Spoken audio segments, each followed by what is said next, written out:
मधुर मस्ती की प्रस्तुति।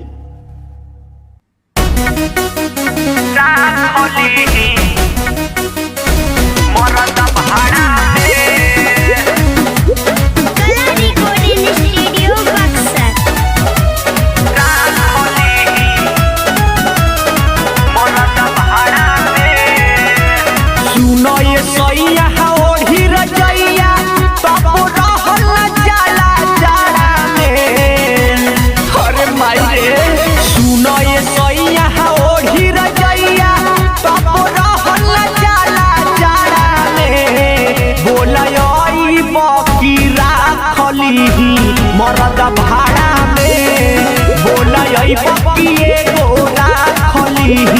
मरद भाड़ा में आ जाए राजा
मरद भाड़ा में बोलई बकिए गोरा खली मरद भाड़ा में आओ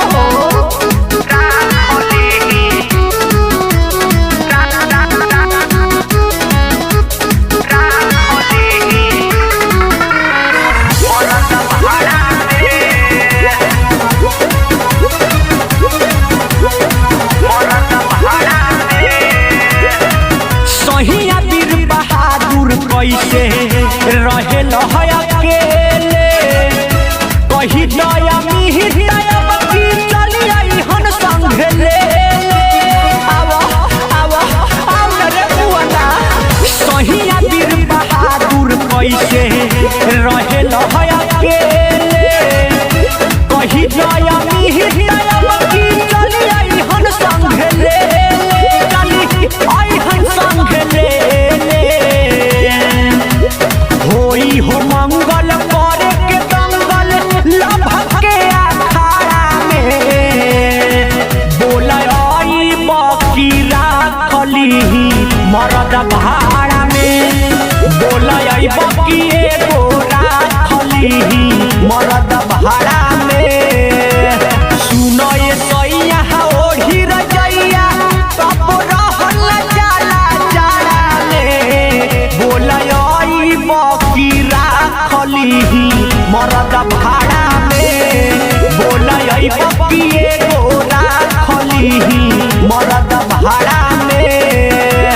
अरे ऐसा मत करिया जान, हम बढ़िया हेलीकॉप्टर रिजर्व को के आवतनी टाटा।